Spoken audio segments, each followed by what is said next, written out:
السلام علیکم مرګرو تاروجه بس سټاپ دی او د سټریټ موومېنټ تیاریانې په تاروجه بس سټاپ باندې شروع دي او نگرانۍ لپاره ایم پی اے صاحب اشفاق احمد خان په خپل هم تشریف راوړی دی. هغوی نه به تپوس کوو چې څه تیاریانې دي او څه هلې ځلې دي او سبا د سی ایم صاحب ویلکم به تاسو څنګه کوئ، څه ایکسپیکټیشنز دي؟ بسم الله الرحمن الرحیم. زه په خپله د پبو نه را شروع شوم او دې په ځای ملګرو تیاري شروع کړې ده. زمونږ حلقه چې کومه ده نو زمونږ حلقه چې کومه ده به تارونه شروع کېږي. زه په خپله تارو کې ولاړ یم. انشاءالله 10 بجې به انشاءالله سی ایم صاحب په باندې 10 تقریبا دلته به رارسي. بیا به انشاءالله دلته استقبال کوو. بیا به دې نه پس پبو سټیشن کې موږ ودرېږو 11 بجې. بیا په باندې 11 به پبو کې انشاءالله ودرېږو.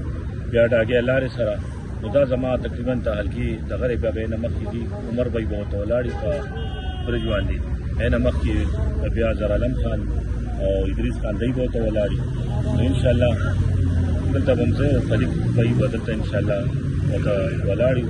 او موږ د ملګرو ډېره شکریه ادا کوم چې هغوی کوم کوششونه شروع کړي. انشاءالله سبا به یو شاندار استقبال د سی ایم صاحب کېږي.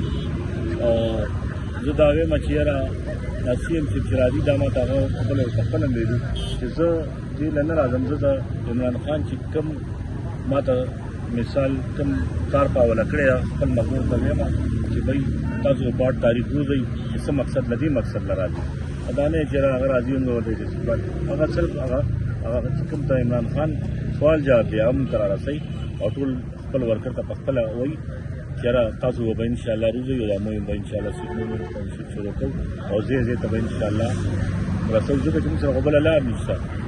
عدالت ته موږ لاړو، عدالت نه موږ ته انصاف نه میلاوېږي. چې عدالت ته انصاف نه میلاوېږي بل یو ځای نه بیا به څه کوي؟ همدا یو جمهوري حق دی زموږ چې موږ مثال ګذر وایو پرامن احتجاج. ډېره مهرباني ایم پی اے صاحب.